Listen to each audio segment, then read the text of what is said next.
would like to continue with amputations and upper and lower extremity amputations.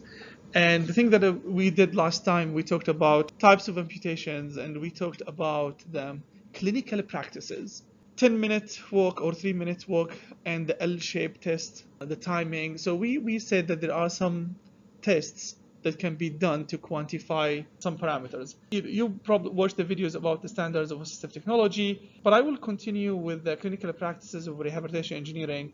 So if you want to define assistive technology, it's any item, piece of equipment, or a product system. So if we are looking at that example that we had with the prosthetic leg, any part of it is an assistive technology. Let's say a load sensor, that's part of assistive technology. And then we go to something called a product system, which is a collection of components and pieces, whether acquired commercially off the shelf, or you modify it or customize it. And the purpose is to increase, maintain, or improve functional capabilities of a person with disability, right? This is how we define assistive technology. And it's recognized in federal legislation in 1988 with the Technology-Related Assistance Act. The VA is actually what started the whole field in order to help injured veterans when they come back from wars. That law legislation was designed to increase public awareness and put technical resources in every state for providing information and referral for resources. In Ohio, right, there are also some local laws for assistive technology. Now, I did not check them, but my plan is to print those and also provide them as resources and references in the class. I'm working on it. I'm trying to collect as many of these legislations as possible, because they can provide you with information about where funding is actually and what are the projects that are funded by these government programs. Assistive technology include wheeled mobility and specialized seating. The most important thing actually, or the most common assistive technology products are actually seating systems, right? Wheeled and we're going to talk about those. Adaptive computer access, that is related to, let's say, someone who got an injury or a stroke and they lose functional capability. You would like to provide them with tools. For example, you can control the mouse with the movement of your eye if someone is unable to use his or her hand. Now, electronic aid to daily living, powered wheelchair, right? That's electrical component. So we need to understand that. Robotic arms, prosthetics, all of them. Then you have alternative and augmented communication, and that is virtual reality. So when we say alternative, it's just like you are living in a different universe. But when we say augmented, you see your space, but there are things popping in your space. Augmented reality is now seeing applications in the surgery room where the physicians wearing lenses, and as they move around them, they can look at information and data popping in their field of vision, right? But within the same space. So they're seeing the same space, but things are popping into the space. Microsoft has something called HoloLens.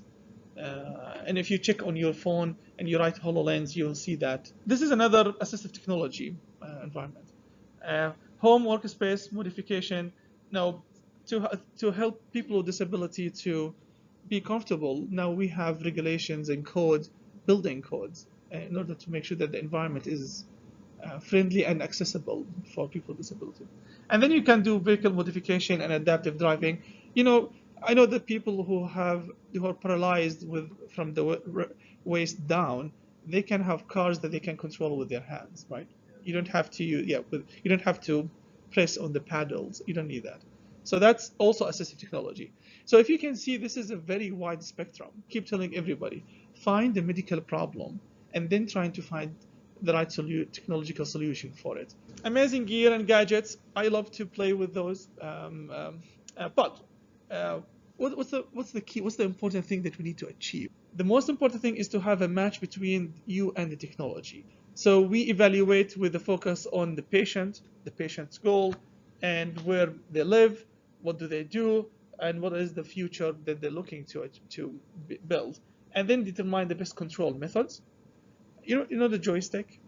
That's a control method. But we have other types of control methods.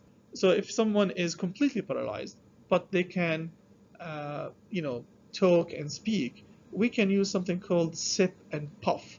So you have like a straw, and you can puff in it and move forward.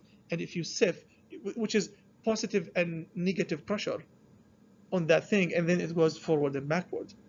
So this is what we need to do. We need to understand the subject situation, and then try to find the technology to help the subject. See this gaming industry, how much money they have. So they can use whatever idea we build to allow people with disability to play games, and they will make a big publicity out of it. So they are a target. They are a target. But here's the catch. Where is the thing? If you develop an idea and you file a patent, then you can leverage it by them licensing the patent. And even if they have that system, you can modify it and make it better or faster, and then that you can file it again. Then identify technology that will make a difference and help make informed decisions and help with setup, fit, and training on how to use it. So all of this is what we need to achieve with assistive technology. So it's not just building a device. You still also need to set it up, fit it, and then train people to use your product. And that's what I keep telling people. People complaining about the availability of jobs, but actually, it's the way how do you think about it makes a big difference for you. We would like to provide the best support, and the idea, so the model of disability, how do we see it? It's just like someone is walking on a trampoline, right? The bigger the disability, the harder the movement will be, like they're sinking inside. So what we would like to do is to make sure that this trampoline is stiffer, to make sure that it's easy for the subject to move, rather than it's very elastic and they go down and be hard to get out from there. So how would you do this? So the disability is the trampoline, right? Sucking you in. And then you have the physical environment, and then you have the social environment. We would like to, if you don't want to build devices, what can we do to improve the environment for the subject to be able to work? And that's assistive technology. So this is still part of biomedical engineering. So as I told you, we're going to get information about the laws in the state, Ohio, and also I'm going to get the codes, the building codes that they are related to people with disability. This is your work. And in hospital design or in any design, so usually civil engineers are the one who manage a construction site, but they will hire biomedical engineers if they want to make sure that they have safety and accessibility. So that's part of biomedical engineering. I know that electrical engineering are the one who are taking over safety at this moment, with some mechanical, but mostly electrical. But biomedical engineers are actually the ones who should be the one to do this. So we understand disability, we understand the subject needs and aspirations, and then you will have the environment the subject is in. So the more severe the impairment, the deeper the body. It's just a model of how do we think about it. And when the surface is stiffer, it's easier, and that's what we would like to do. We'd like to modify the tools or tasks to enable doing, make needed changes in the lived environment, and add a human assistant when needed. You need to make sure that the subject is as independent as possible. That's very important. Tools, environment, and then you talk with the subject. So these are things that we need to take care of, or you can work with. If someone is with disability, you are using active rehabilitation to improve the strength and ability of the body. And what do we mean by active rehabilitation? It's enhance unaffected parts and stimulate neural plasticity, right? So that is called active rehabilitation. That's something that physical therapists will do, right? But you can help them by designing, let's say, if someone has a prosthetic hand from the elbow down, you can connect it with wires to the other hand, and then you can move that hand in such a way so that will be opening and closing. Now, you need to strengthen that part in order to be able to do the functions that you're not used to be doing before actually getting the subject into doing that. Because you don't want to have secondary disability or injury with the subject.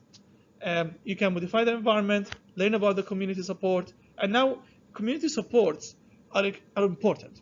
And as engineers, we tend to be in our own technology bubble, right? But the amount of resources and support from the community is actually big. And as an engineer, you need to know this. You need to know how people are supporting people with disability in the local communities, and what type of funding is there, what type of activities, non-government organizations who are taking care of this. This is very important for us. And then you talk about technology, right? So you need to look at a comprehensive approach, not just I'm thinking about the devices that I'm building. The goals of your assistive technology, you need to compensate for functional defects, right, or subject, and using a keyboard or a speech, you can do this SIP and PIF. But if you can speak, you can have an audio recognition software. And if you tell it move forward, it's move forward, go back, turn left, turn right. It will do that. And it's very simple because the technology is there. You know, on our phone, we can call the phone and you can ask it to call someone. So the audio recognition is very sophisticated now. I've never been in any project like this, but that will be awesome, actually. Isn't there also a joystick control? Yeah. Yes, but I would like to have. I'm a fan of non-contact control. So non-contact control, for example, you can have the speech. You can have also another way is that, and it's available, is that you will have a camera in the front of the, let's say, the wheelchair, and if you tilt your head to the right or left, it's going to move depending on the position of the head. And then you will have the eye movement, because the eye movement, so you can have, and again, you have a camera, and it detects the pupil of your eye, and how, because the color is very distinct, so you can get that thing as well. So non-contact control is actually a really important aspect to look at. Improve task, so that's compensate for functional defects, right? Then you improve task performance, work faster or with fewer errors. As I told you before, we would like to work with an injury or a disease or disability. Improving performance is something, I don't think that's clinical relevant for us. But preventing injuries, fewer errors, that's important. So you want to prevent, let's say, slipping in the workplace, right? That's, safety code.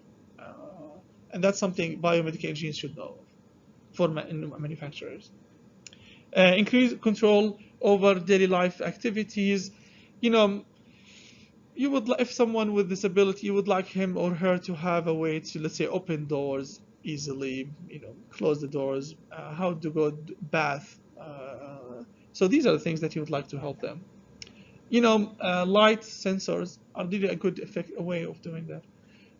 And then you would like to, for a person after injury, to resume their role. If they're a worker, a student, whatever it is their occupation, you would like to make sure that they are back to normal. And then quality of life and capacity, hobbies, going out. You don't want to isolate someone from the community. You want to have them engaged. And believe me, there are a lot of things that can be done in that aspect. So seating is one of the most important, or most common actually, assistive technology available. So you would like to have specialized seating systems, but before we do the seating system, we would like to make sure that we understand the mechanics, the biomechanics of the seating system. So we need to also to look at the posture, because if someone is sitting on the wheelchair for 6 hours a day, if they are sitting in a specific way, they are going to create a new deformity, and then and that's going to be a bigger problem later on. So we need to make sure that we can assess and measure, correct? That's our job. And seating, the most important thing in seating is pressure.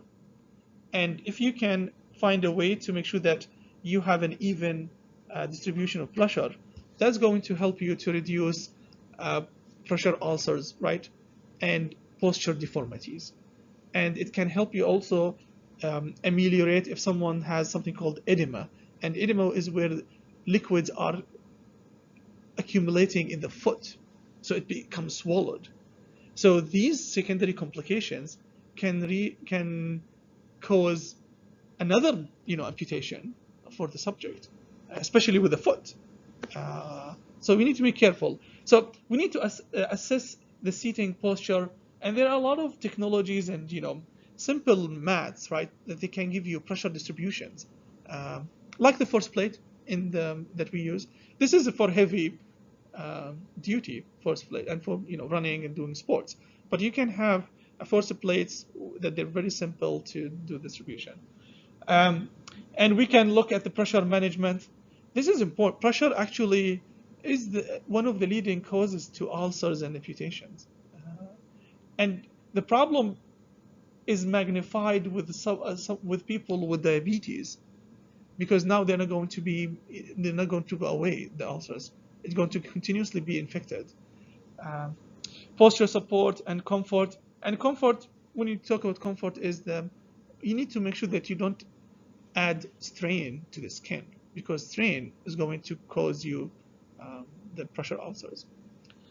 And you want to maximize ability to use upper extremity well. So if the seating system is not proper, you're not going to be able to use the upper extremities the right way. And prevent pressure ulcers and overuse injuries. And I've seen people actually, even using the wheelchair, you will find them that they are all scratched from the hand because it's a bad design and they are not seated well in that wheelchair. And prevent spinal deformity, and that's a big problem, and the postural collapse. Now, postural collapse is when someone is having a deformity and it cannot be fixed anymore. So you will be pressuring them on your organs, internal organs. So one of the examples. So if you're sleeping on your back, you're not putting pressure on your internal organ. But if you are sleeping on your right side, where do you sleep usually? Do you sleep on the side or the back? When you sleep on the right side, your lung and heart are pressuring your liver.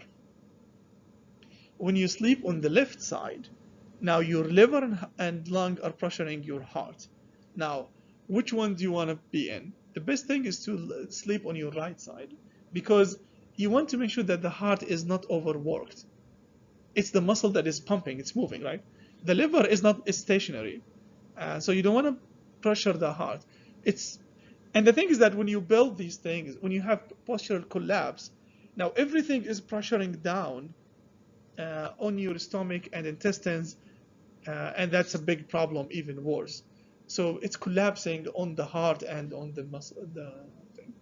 So even this simple is important. This simple ideas, and then you will have different designs and different patterns. This is a pressure, I think, mat, and this is the distribution of load when someone is sitting.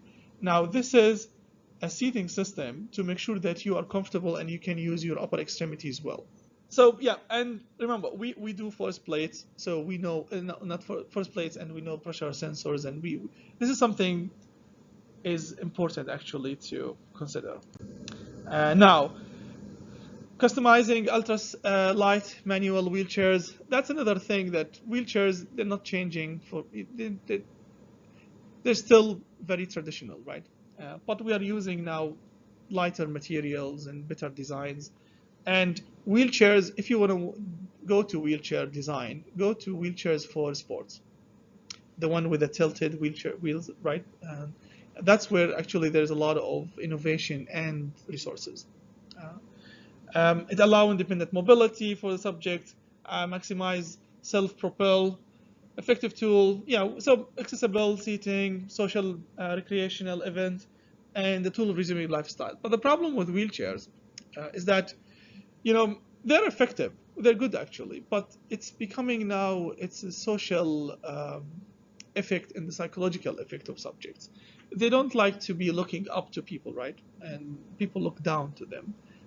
It's really annoying. So now we have wheelchairs that they can stand actually. so that you are eye to eye in contact with them. And I think the health insurance companies are paying now for it, especially if there is a young patient. It's a psychological effect, and you want to make sure that we are looking at this holistically, right? The entirety of it. And if you have technology, why not? The thing is that when we design these sophisticated, so, the biggest problem with this, so wheelchairs, the traditional wheelchairs, you can actually, when someone is stop using them, so let's say if they passed away or they don't really use it anymore, you can give it to someone else, right? Now these high-tech, powered wheelchair is very hard to give to someone else, and actually they end up in garbage at the end, unless there is someone that is going to take it apart and then put the pieces. It's really tricky. The more we have, that's an opportunity by itself to look at this. Okay, now the features for the powered wheelchair. Coming to the features and the add-ons, you need to allow independent mobility with the powered wheelchair, right? You don't want to have anyone pushing you if you need this. Specialized control to bypass the motor limitations, and it's an effective tool for preventing pressure wounds, because you can have some massaging, right, capability in the chair, and it's moving, managing posture, because you're moving yourself and you're excited, and it keeps you moving compared to a wheelchair that's stationary in it, the subject. And the communication and socializing, control the environment. So all is good actually with this, with the powered wheelchair. Now, what I like about assistive technology is the add-ons. So I would like to have an existing assistive technology product and to add things on that assistive technology product, right? And that's actually where the money is. So you need to maximize access to environment and activities by putting some add-ons. So let's say if you have an obstacle avoidance rangefinder on the front of your wheelchair, that allows you to go anywhere without fearing that you're going to hit something with the wheelchair. Focus on activities, roles instead of getting there. So you will be, participating in things rather than just I want to move from one place to another place. Prevent overuse, injuries, and enable improved pressure. If you have, let's say, sensors on the seats, and it can as an add-on. Like let's say we designed a mat with load sensors in it, and it's continuously recording data. If there is any deformity, you can check, and then we know it before it becomes a big problem. But do require accessible environment. So that there's a lot of things that we need to add into the building codes and to make sure that we can do that. For example, see this wheelchair that has the add-ons that I think there is a motor that can lift the whole thing to stand up with this. Now, once you have that, you need to make sure that if the person is moving with it, that see the tilting of the ramp for the accessibility, it needs to be designed in such a way that it's not going to fall back with it. So you need to change a lot of things if we need to add more add-ons into that. So what I would like to do from you is today as an activity is I would like you to go online and check the Arduino kit and select 3 sensors from that kit.